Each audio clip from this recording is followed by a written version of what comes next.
1932trainingcenter.org. Time for the Rick Smith Show. Now, here is the voice of the working class, Rick Smith.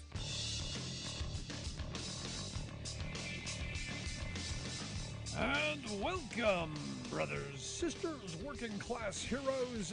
This is the Rick Smith Show. Thanks so much for being here today on the big program. Lots to get to, lots to talk about. The No Remorse Association had their little shindig today kickoff in Houston. What is it? National Rifle Association, National crazy, don't you think? Just days after a horrible tragedy to have a big gun fetish party, a big gun orgy.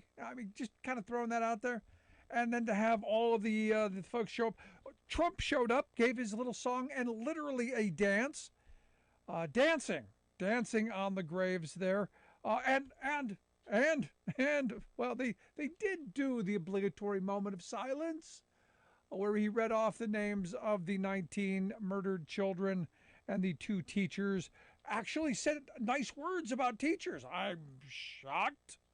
But I guess we care about babies before they're born and teachers after they're dead. I guess that's the Republican way of doing things. That time in between, not so much. But the creepiest moment listening to Trump read off the names of 21 Hispanic sounding names, reading them poorly and mispronouncing many of them, while some weird creepy bell gets tolled. Just very bizarre. In a room full of people hell-bent on doing nothing to address the problem. No remorse. These are the No Remorse Association folks. There's nothing there. Now, again, this is all performative. It was all about, hey, we've got to make it look like we've got to say something. And thoughts and prayers, which they did the thoughts and prayers, all the children going to heaven and going to be with God, and the evil person going to burn in hell. Yeah, he said that too. Just crazy. Now, interestingly enough, the only person really with a conscience in this moment, now granted, just this brief moment, the people who actually made the gun. Daniel Defense, the maker of the weapon used in this most latest tragedy, the folks who make this AR-15 style weapon, they pulled out of the NRA convention. Wasn't the right time. They said Daniel Defense is not attending the NRA meeting due to the horrific tragedy in Uvalde, Texas, where one of our products was criminally misused. We believe this week is not the appropriate time to be promoting our products in Texas at the NRA meeting. A sense of understanding that not quite the right time.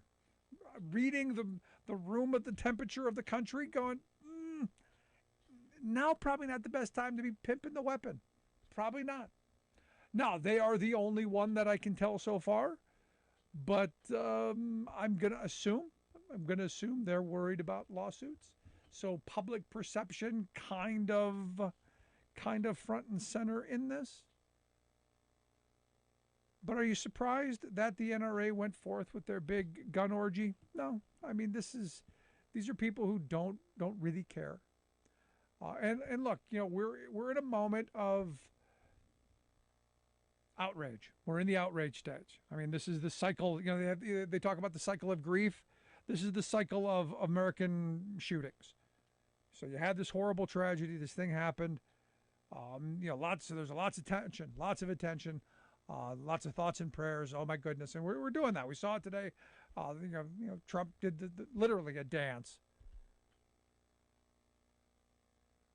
Then we're going to talk, we need bipartisanship. In fact, Joe Manchin said that he thinks that there's possibility. I love this. Possibility that there could be 70 or 80 senators that are going to vote for gun reform legislation. 70 or 80. He said he feels different right now. And I'm going, I seem to, is it 2018? Because I kind of remember this. Is this 2019? Is this 2020? I seem to remember this. It's kind of like deja vu all over again, to steal a Yogi Berra quote. I kind of remember this being, this time it's different. Oh, this time it's different. And yet it's not, because we keep hearing the same kind of responses from our Republican friends. I mean, Ted Cruz is, saying the same stuff. Senator Bill Cassidy from Louisiana, one of the more ridiculous statements, about for killing feral pigs. I don't even know what the heck that means. The people down in the middle of Louisiana, they're down there killing feral pigs. I guess it was a meme from 2019, some hypothetical argument that was made on Twitter that I don't quite get. And evidently neither did he, but he thought he was being hip. Thought he was making an argument to keep, assault weapons legal. Maybe he thought there was something between feral pigs and children. I don't know. But this is just, it's crazy. Now,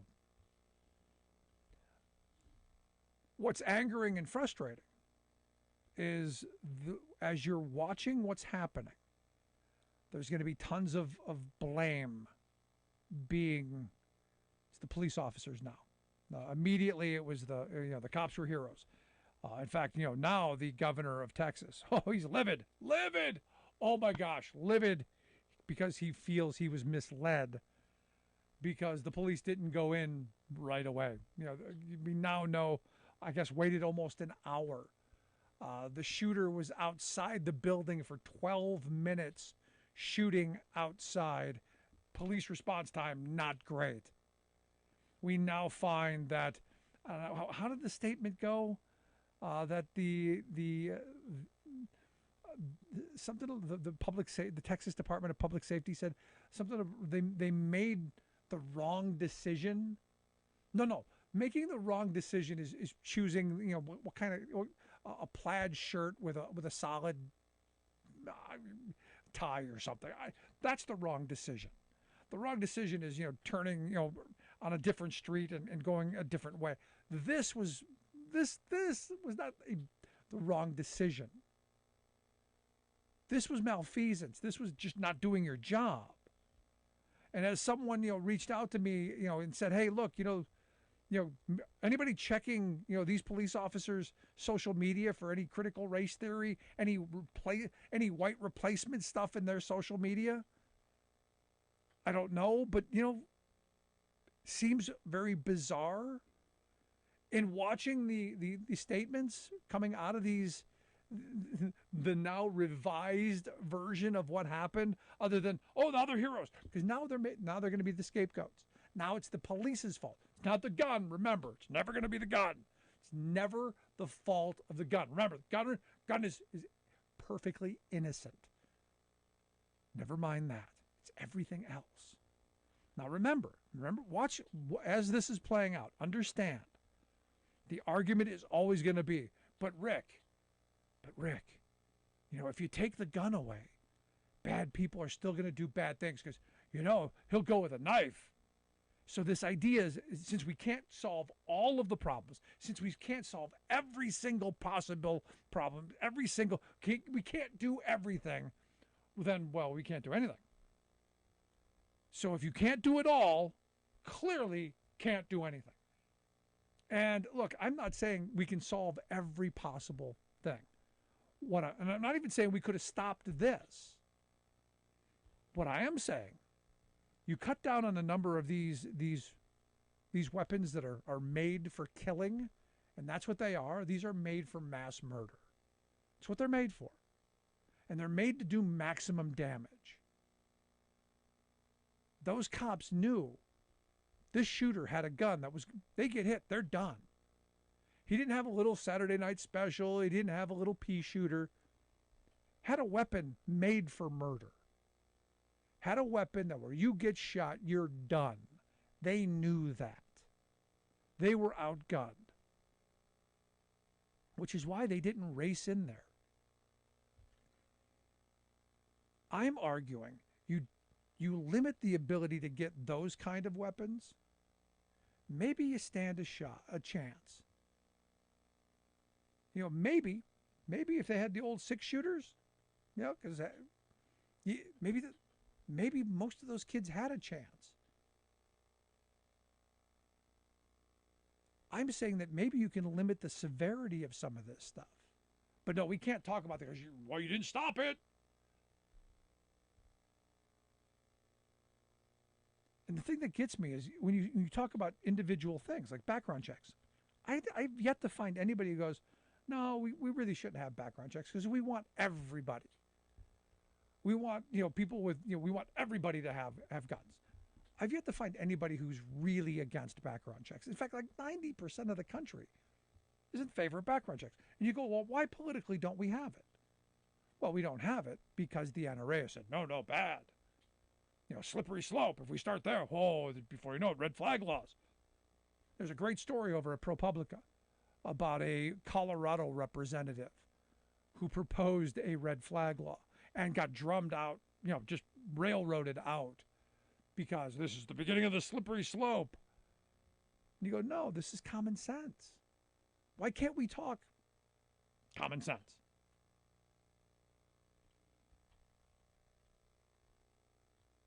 This is the problem that I have of where we are. And look, we're going to find a whole bunch of new boogeymen. There are going to be a whole bunch of more people to hate. The right wing is going to have a new person to be angry with.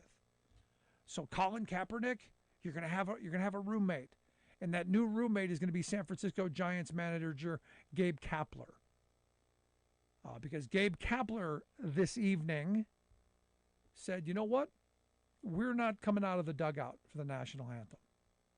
When the Giants played the Reds, not doing it, not coming out of the dugout. He said, not doing it until I feel better about the direction of the country. He said, I don't believe it is representing us well right now. And he said, every time I place my hand over my heart and remove my hat, I'm participating in a self-congratulatory glorification of the only country where these mass shootings take place. So the right, this is now going to be this is the enemy. So get ready for the F channel to lose their mind. Baseball is against America. Get ready for it.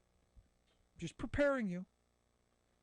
Because, well, Gabe Kapler and, the other day, Steve Kerr, the coach of the Golden State Warriors, said, this is enough.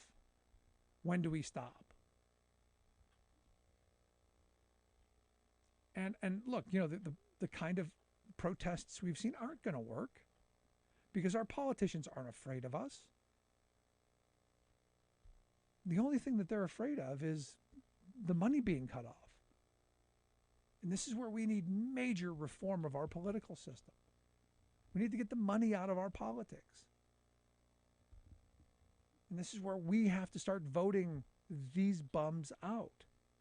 When 90% believe we should have background checks and we don't have it, that should tell you our system is broken, or we're full of it, or we're liars. I mean, I think that's part of it. I'd love to hear your thoughts. 1-866-416-RICK, 1-866-416-7425. How are you feeling about this? What are your thoughts on where we are in this moment? Is it we're not going to see anything happen because, well, we can't solve all the world's problems here? Or is Joe Manchin right? Is this time, this 119th time, is this different? Is this time going to be different? Are there 80 senators that are going to pass sensible background checks? Something? Your thoughts. 1-866-416-RICK, 1-866-416-7425. Back after this.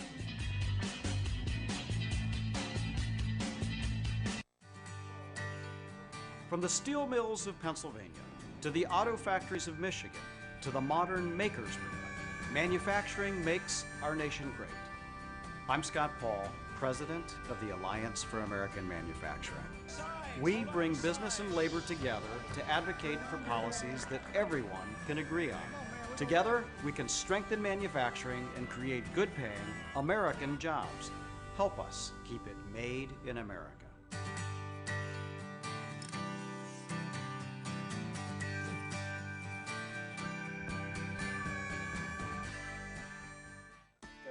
It takes a lot to raise a family. A good job, a good salary, and some patience. A lot of people my age are drowning in college debt. But I chose a different path.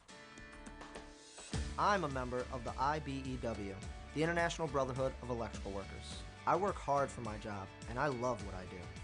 I had a lot of choices for my future, but I made the best choice for my family. IBEW, the right choice. I've been driving buses for 5 years, and my day-to-day routine is I wake up a little earlier than most people. I get on a bus, I go out, I pick up some students and make sure they get to school nice and safe. Here in Fairbanks, Alaska, that can be a challenge because of the winter weather and the icy roads. But I love the job. So the Teamsters are great. They provide us a lot of protections. They've always taken care of their people, made sure that our jobs were secure. We didn't have to worry about whether or not we'd have a job from day to day.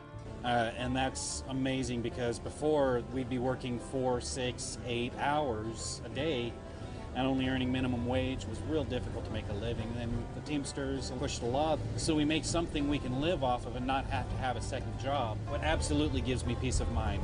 The union membership allows me to focus on this job without having to worry about whether or not my family is going to be taken care of. I'm Andrew Case, and I'm proud to be Teamsters Local 959.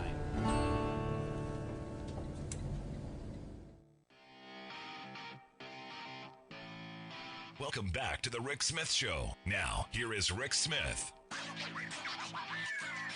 1-866-416-RICK, 1-866-416-7425. You want to weigh in on the gun issue. Look, at the end of this, I keep coming back to that. When you start talking about the common sense reforms that we need, universal background checks, red flag laws, limiting who can get what, do we need 100-round magazines and these weapons that were made for war? Look, I've shot them. They're fun. They're fun. They are. But when you look at the reality, is my right to have a little fun? Just a little fun. I'm a law-abiding citizen. We can put up with these, 119 minor little tragedies every once in a while. I'm curious your thoughts. Let's go to the phones. Got Alice on line 1. Alice, how are you? I'm doing well. Well, here's the thing. Those of us who are sensible realize that no one needs one of these assault weapons, but someone that's in law enforcement or the armed forces. And obviously, this exceptionalistic people in Texas just doesn't apply, because from what I can figure out after they've changed the story 37 times, is you have a whole bunch of cops standing around the building while the shooter is in there shooting kids because they're afraid that they're going to get shot. And why no one called out the SWAT team, because they do have one, unless they were afraid that the SWAT team was going to get shot. And the only thing that they were doing was waiting on the Border Patrol to show up and keeping the parents from going in. This doesn't make any sense to me, because I thought the whole idea of having a police force was to defend and protect. And what happened to if you have a gun, you can save someone? Because obviously they weren't too worried about it. Yeah, where's the good guy with the gun? Yeah, standing outside the building. Yeah, that's where they were. But yes, I think most of us that are sensible don't believe that these guns should be on the street. So you have a good evening. Thanks, Alice. Appreciate it. No, this idea that do guns make us safer? And the answer is no. The studies are there. They don't make us safer. It's just that simple. Let's go to line 2. We got Benny on line 2 from Illinois. Hey, Billy, Benny, how we doing? I'm good, Rick. How are you? Not too bad. What's on your mind, brother? Not too much, but just every time these gun debates get brought up, I keep trying to wrap my head around the argument of needing these for a tyrannical government, and I just try to wrap my mind around how that would look. Like, what? I don't know. Yeah, exactly. No, about... my friend Steve Hostetter, the fabulous comedian, does a beautiful bit on this, where he goes, if you're thinking that you're going to take on the federal government and the military, I don't think you know how tanks work. Because well, yeah, I mean, oh, go on, sorry. No, because they have war machines. Because this is where my argument comes into. Everybody believes in gun control. It's just a matter of where we draw the line. I've yet to find anyone who thinks that I should have a thermonuclear weapon at my disposal. I've yet to find anybody who thinks I should have a stealth bomber at my disposal. We all believe in it. It's just a matter of where we draw that line. And some of us want that line a little bit saner towards safety and security. Absolutely, yeah. Yeah, I mean, I just wonder, like, if something like this does go down, I mean, me as someone who currently doesn't own a gun, do I get issued a weapon by J.B. Pritzker if, like, this devolves into some kind of civil war? Like, how? I don't know. Just madness.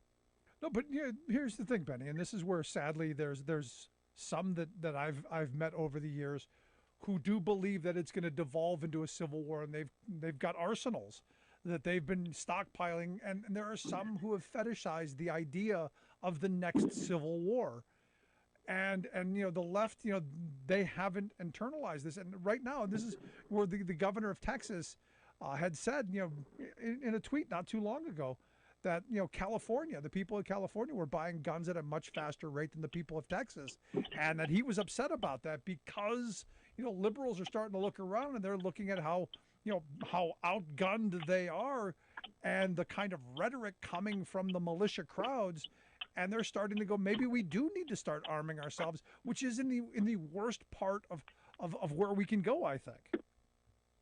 Oh, totally. But yeah, that's my 2 cents. I always wonder about this stuff whenever this gets brought up. Appreciate the call, man. Thanks so much. Of course. Good stuff.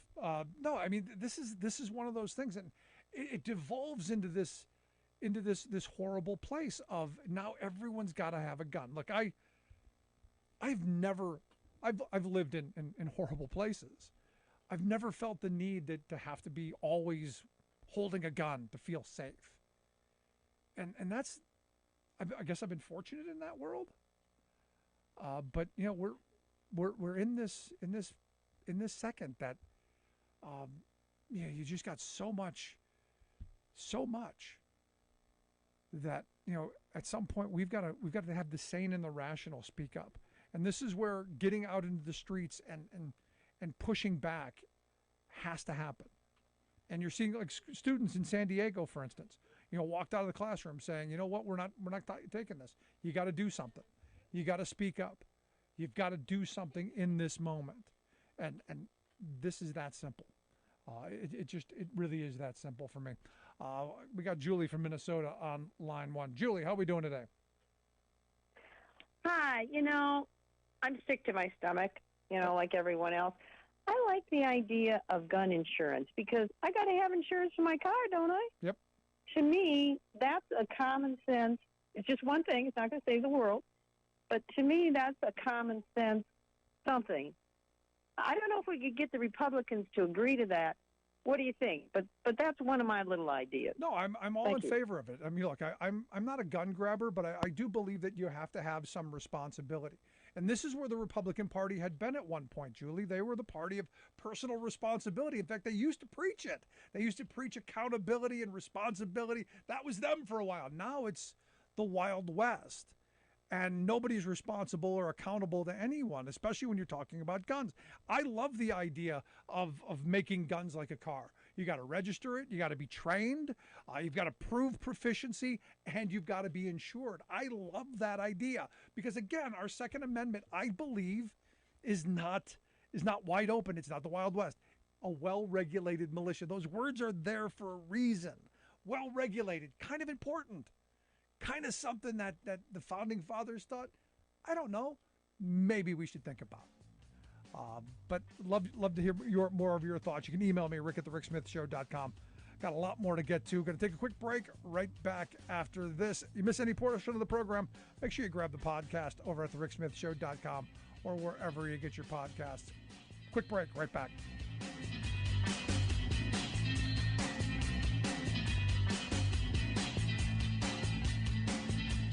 I'm Rick Smith, and this is Labor History in 2.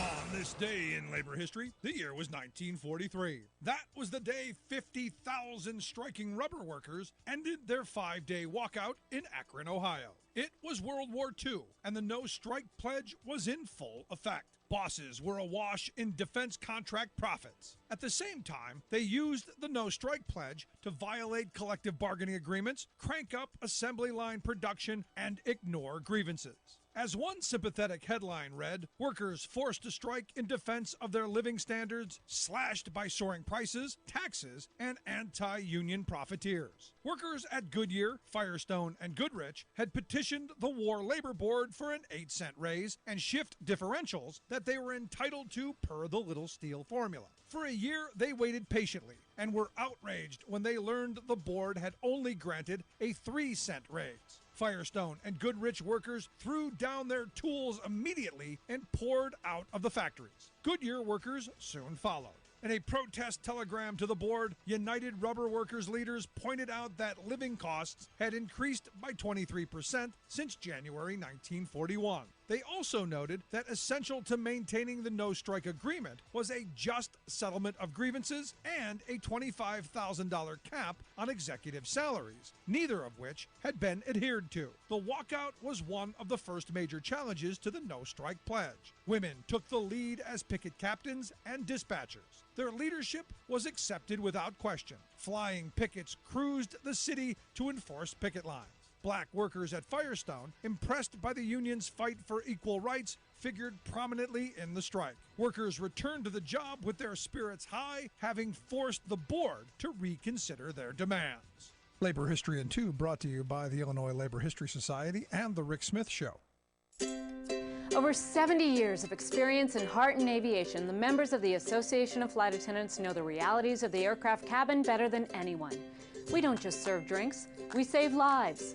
We don't just negotiate contracts, we move major policy issues like the smoking ban, no knives on planes, clean water, and safe food on board. The air we breathe matters, and we stop the spraying of poisonous pesticides. Training, rest, and no calls on planes matter as we fight fires, de-escalate conflict, revive, and breathe life.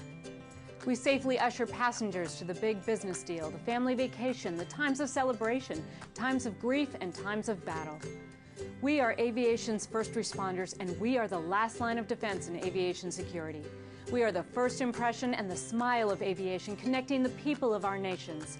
Fly with us, partner with us, make progress with us. The Association of Flight Attendants. Stronger together, better together.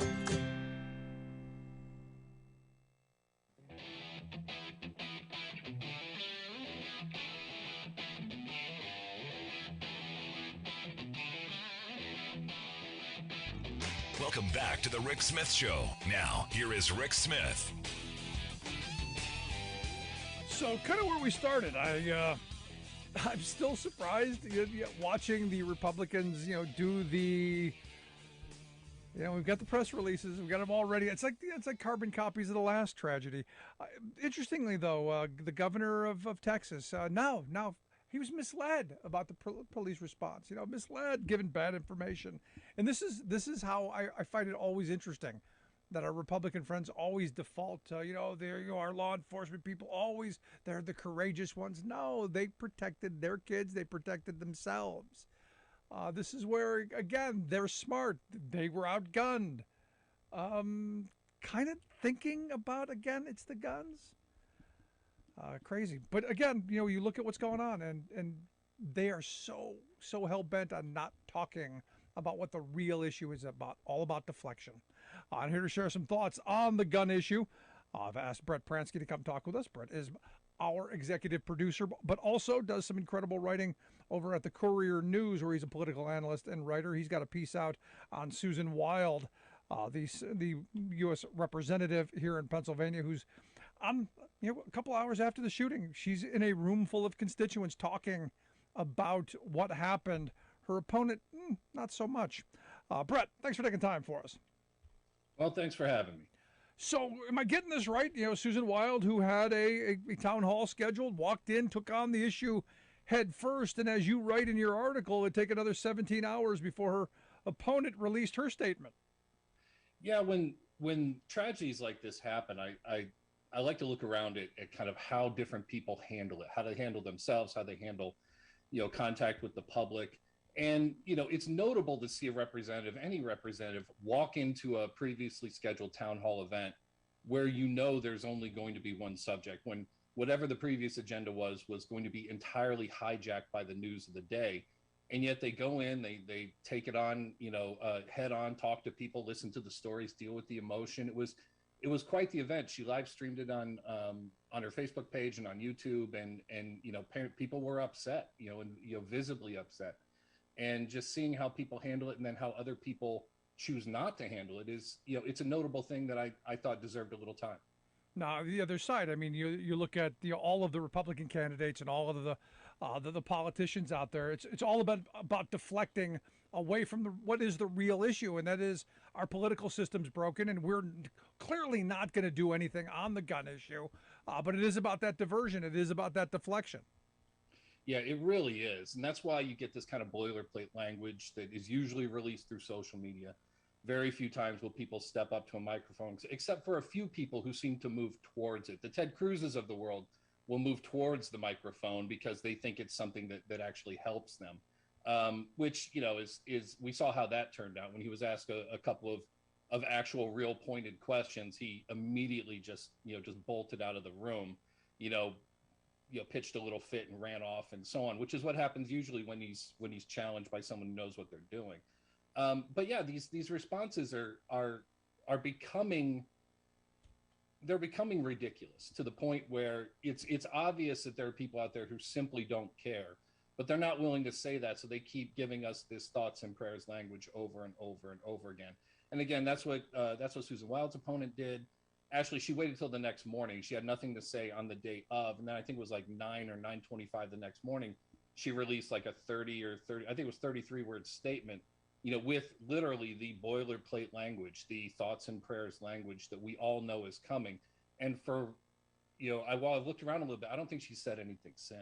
Yeah, no, it's crazy. Now you bring up Ted Cruz, and Cruz defaulted to jingoism. I mean, his official statement in the interview with Sky News that I think you were referring to is because he was asked, why are these gun shootings? Why are these children being massacred? Why is this an American problem? Why is this American exceptionalism? Why is this? And he took offense to it and defaulted to why is it that people come from all over the world to America? Because it's the freest, most prosperous, safest country on earth. He said, stop being a propagandist. And yet that statement, propaganda, because we're not the freest, we're not the most prosperous, and we're not certainly not the safest country on earth. Although, going back to that, that video clip from the TV show several years back, we used to be, and we should be. Right. And, for example, one stat that comes to mind when he talks about us being the freest nation on earth is I believe America has somewhere between 4 and 5% of the world's population, but we have over 25% of the world's prisoners. We lead the world in locking people up. So this idea that we're the freest nation in the world is kind of false on its face. The safest place in the world, that again, we're the only country who deals with these issues. It's a legitimate question to ask. It's not even a political question. It's a measure of dead bodies, and it's something that any news organization, whether it's in this country or any other country, should be asking is why is it that this only happens here? And it's not that Ted Cruz, doesn't like the question. He doesn't like the fact that there's only one answer to that question, and he can't give it. All right, the answer to the question is we have, a ridiculous number of guns. We have more guns than people. They're easily accessible, and the NRA, if it had its way, would sell guns in vending machines. I mean, and as long as that's the case, as long as they hold the power that they have, and nothing is going to change, then Ted Cruz is going to keep dodging that question, because the only real answer to it is an answer he can't give. Yeah, and in fact, tragically, disgustingly, however you want to put it, today as we speak, the NRA is having their convention in Houston, where Greg Abbott didn't attend, but it's going to send a video message. Donald Trump's spoke. All this stuff is going on like no big deal. They're going to have their gun fetish convention. Their obsession will continue, and again, this issue isn't going to go away, and this is this cycle that continues to happen every time we have one of these shootings. We're outraged, we're angry. There's all this media attention. There's all this outrage, and then there's the thoughts and prayers. There's that. And then you have some outrage on Twitter and social media. We got to do something, and then nothing gets done, and then we kind of let it go for a while until the next time, and this cycle just continues. In fact, 119 times since 2018, and look, predictably, it's going to happen again. Yeah, it certainly will, and I've seen a lot of people speaking about this issue in the past several days, and the people who really know what they're doing are incredibly frustrated on the air. You can see it coming out because they know it's going to happen again. They know that there very likely won't be action. There's a bill on the Senate floor right now that we could bring up for a vote at any time we want to, that would increase the number of background checks and provide for universal background checks. It's there. It's already passed the House. If it passes the Senate, Joe Biden would sign it, and that would be that. But they won't bring it to a vote. And again, these are even the politicians on our side because they know it's going to fail. All right. And now, when you talk about urgency and, action and what the people, there's a lot of action going on outside the NRA convention where people have shown up by the tens of thousands to protest what's going on in there. And, people like Beto are there, leading and, and saying the right things about asking people to join hands with them, but also telling them at the same time, if you're not going to join hands with us, we will leave you behind, which I think is the right message. You want to reach out to the people who have been resistant to this message in the past, but you also want to let them know that we're going to keep going regardless, which I think is a great message. But everyone I've heard talking about this is so supremely frustrated by it, and most of them are frustrated because, like us and like me, they don't think anything is going to happen. I don't think anything is going to happen too. After all, Congress just went home. Yeah. No, if history has shown us anything, we know that nothing's going to happen. You're listening to The Rick Smith Show. We're with Brett Pransky, writer, political analyst over at Courier News. You want to check out their website, couriernewsroom.com. We'll get links out on social media, how you can take a look at the work that they do. But here, you brought up Beto, and Beto had that moment during the press conference where, look, I think his outrage, I think, him confronting him, was well received. I think people are angry. They want to see some action. I'm curious, your thoughts? Yeah, I think what most people will think is it's unfortunate, but it's time. Like, I don't think that that getting disruptive is something that we think is a really good thing in and of itself. But when it's necessary, it's necessary.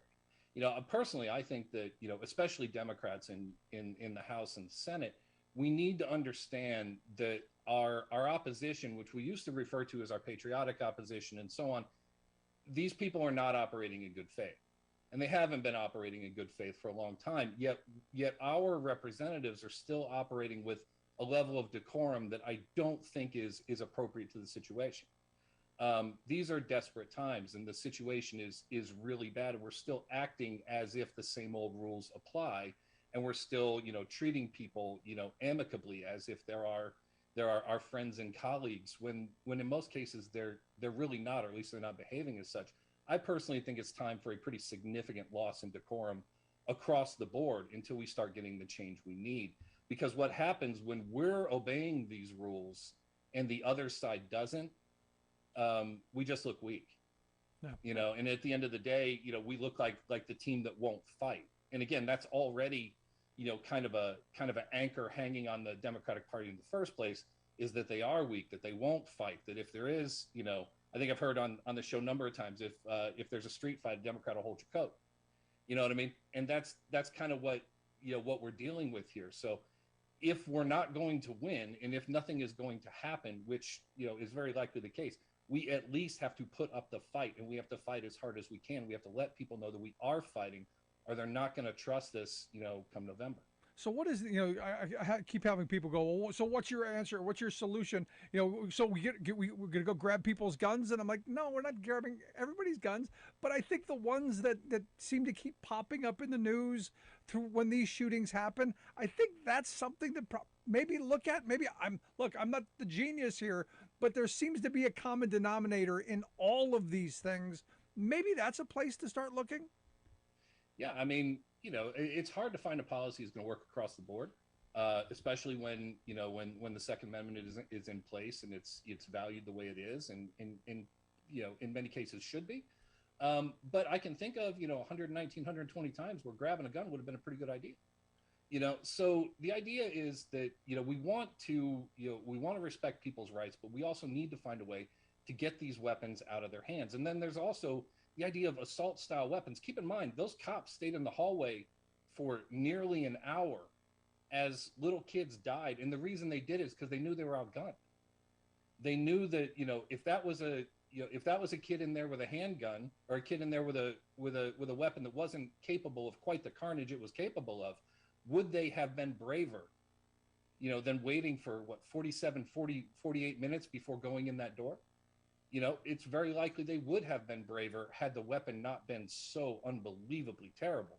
So the idea that assault weapons may need to go is a pretty good idea too. I mean, it has to do with finding something that the American people can deal with and that the two sides can come together on.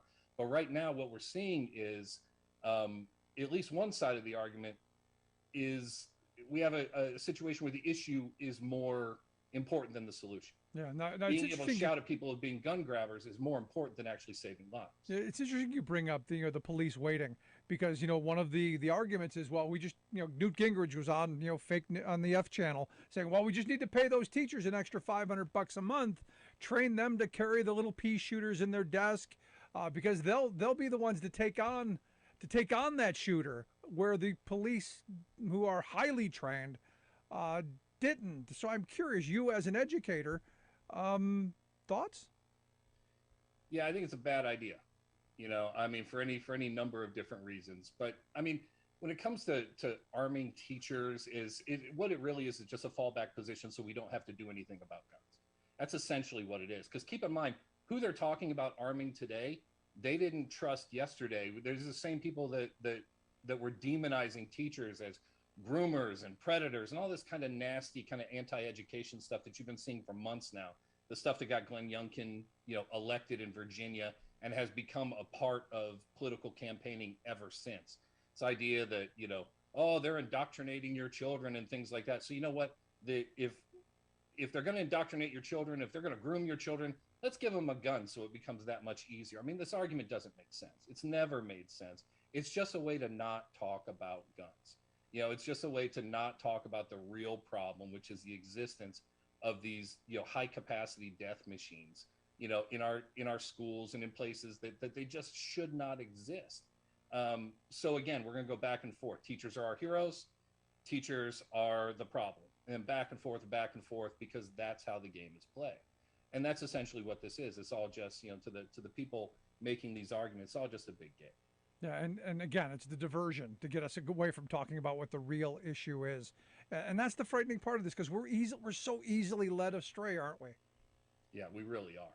I mean, it's not hard to divert our attention. Keep in mind, the people who do this are exceedingly good at it, because at the end of the day, and it's a message I've seen on this show a number of times, what this really is about is creating divisions, is dividing people, especially dividing people who have pretty similar interests. For example, the people sitting in that NRA gun convention and the people outside on the streets protesting probably agree on 98 out of 100 issues in America today. But those two issues are such a big deal. That one issue with guns is such a big issue that you can so easily drive a wedge between them. And so what happens is they never come together. And because they never come together, nothing ever gets done. And by the way, nothing getting done is the goal of the people who are driving this whole thing, which in this case are gun manufacturers. But you can see this model playing out in industry after industry after industry. This is just one of them. Yeah, and while that happens, we continue to get nothing moving forward. But let me ask you a last line of questioning, because they say, well, we had Herschel Walker rambling on about, I'm still not sure what exactly his point was, something about having a government agent. I think it was a government agency overseeing young men, looking at women, looking at social media, looking at, I'm not quite sure, something about disinformation, something about something. Right. But he eventually hit mental illness. And I'm going, well, is that the problem? Well, was this kid crazy? Are these shooters all crazy? Is there something to that? Could you argue that the people sitting in that hall a couple of days after a mass murder happened, could you say that there's some mental illness fetishizing a gun? I'm curious, thoughts? Oh, certainly. I mean, I'm not a mental health professional, but it doesn't take one to realize that there is a mental health problem or a mental health component in this. I mean, when you look at the profiles of the shooters, they are typically people who,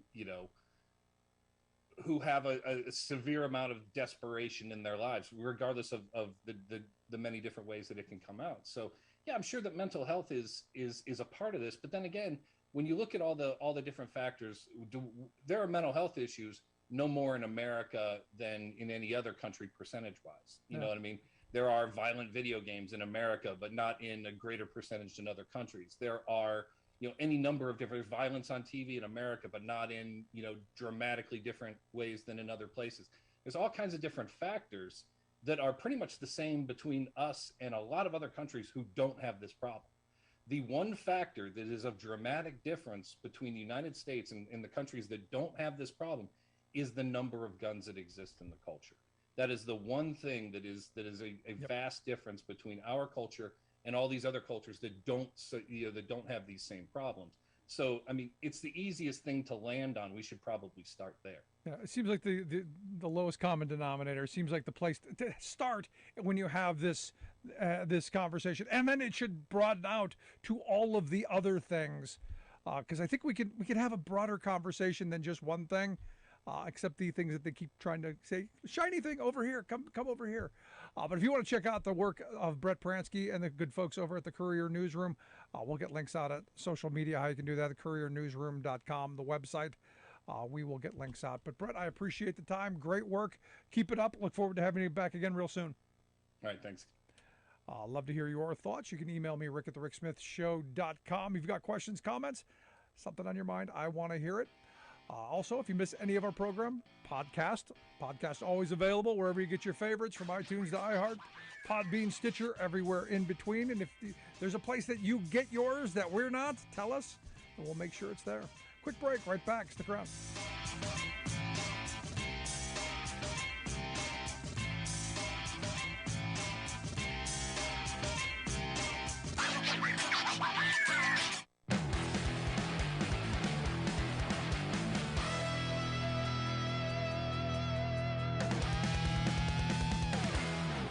You cannot be a Christian and vote Democrat in this nation. They are God-denying demons that butcher babies and hate this nation. There are baby parts, and you don't want to talk about how they're being stored. You don't want to talk about putting them in freezers. You don't want to talk about putting them in Pyrex dishes. Jesus, God, baby, Lord, Jesus, God, baby. One more time. America is a Christian nation founded by Christian men, and we intend to keep it that way. How long until mainstream Christianity is deemed domestic extremism? Genitals, I don't care if you're black or white, are a third the size they were of a 1960s male. So if you don't declare your pronouns, maybe you're a domestic extremist too. 3-year-old girls are now having periods. 5-year-old girls are now getting pregnant. When you go to bed at night, put your head on that soft pillow, you know Oz will be doing exactly what you'd want him to do if you were there next to him. I'm Candace Taylor. My NFTs, they are available on melaniatrump.com. There are pictures and animated videos from our time in the White House. Are you going to accept the results of this election? Well, it depends on if they're fraud or not. And how are you going to tell if there's fraud or not? Because Dominions here. We have no ability to decertify the election and go back and nullify it. We do not. You ain't seen an insurrection yet. You keep on pushing our buttons, you low-down sorry compromisers. you God-hating communist America. You'll find out what an insurrection is, because we ain't playing your garbage. We ain't playing your mess. My Bible says that the church of the living God is an institution, that the gates of hell shall not prevail against it. And the Bible says that we'll take it by force. Bigger and better and stronger than ever before. The great MAGA king.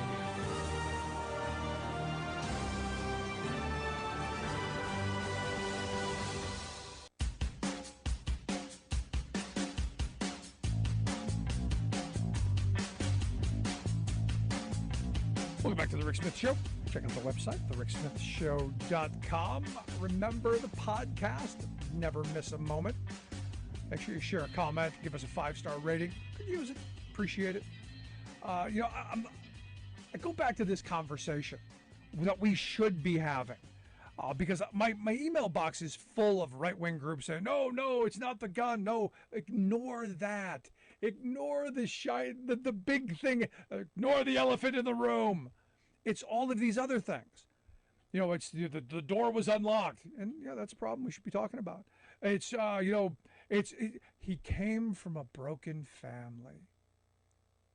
And this was one that, I was particularly fixed on. He was fatherless, and mother had problems, and was raised by grandparents, and was a loner, and all kinds of the profile that they get thrown, that they assume was thrown out, and they're going to find people who say, he was this or he did that, and they do this with all of the shooters. They find a profile that this explains it. This is why. Because it fits into their realm of understanding that this must be why this person is crazy. Now, what's interesting to me, and again, I go back to, these are the pro-life folks who tell us that, every sperm is sacred and must be brought to full term. But as soon as they're popped out, as soon as, hey, you're born, you're on your own. I don't see the folks who claim that it's not the guns, it's, I don't see the policy to help rectify that. I don't see the policies to make that kid's life better, or the next kid, or any of the interventions that could happen. But, that's right, hold on, wait a second. The people that we want to give guns to, those teachers that we want to give guns to because they're the frontline heroes. No, we can't give them the power and the authority to want to make sure that kids who are struggling get help, either with mental health, with health care, with food, with a safe home environment. No, we can't do any of that. That would be infringing on parental rights. Oh my goodness. And this is the part that's really just, if it weren't so deadly, it would be comical, because it really is where the Republicans, the hypocrisy is. Because, think about it. I mean, just the glaring part of, we want every child born, but we're not going to do anything to help them. We're going to vote against getting parents the extra $300 a month, or $250. I'm sorry, it wasn't even $300. The extra $250 a month, so that they can make sure they have food at the end of the month. So, and as I said back, when that happened at the beginning of the year, the most cruel part of this is that, and I remember when I was a kid, I didn't know we were poor. I thought everyone lived the way we did, that, it was a constant struggle. I thought everybody, their cupboards were bare and the refrigerator was empty at the end of the month. I thought that's how life was. I can't imagine if someone came and said, no, for these 6 months, we're going to make sure you have a little extra resource. So we're going to make those last couple of days of the month much easier. Going to show you a different reality. And then at the end of a couple of months, we're just going to yank it away from you. This is what they do. And I look at how cruel that is. And what's angering is they take these high moral positions. We care about the fetus, and we're pro-life, and we love the police and the children. And yet, when it comes down to the policies, when it comes down to the actions, What do we get? Well, I look at Brett Pransky's piece. You had Susan Wild, the representative in the 7th District in Pennsylvania, who went into that room full of grieving family, of grieving parents across Pennsylvania, of grieving citizens who are looking, hey, could this happen in my area? And she took it head on. And her opponent, well, what was it, almost a whole day before she put out a tweet with, several words. I mean, at some point, do we not hold people accountable? And Republicans, please, take your party back. You weren't always this crazy. You weren't always this heartless. You weren't always this uncaring and irrational. I miss that Republican Party. I miss arguing about policy and initiatives. This is just cruel. Love to hear your thoughts. Email me, rick@thericksmithshow.com. If you missed any of today's program, make sure you grab the podcast. Always available, always there. Thanks so much for tuning in. We'll see you back here next time.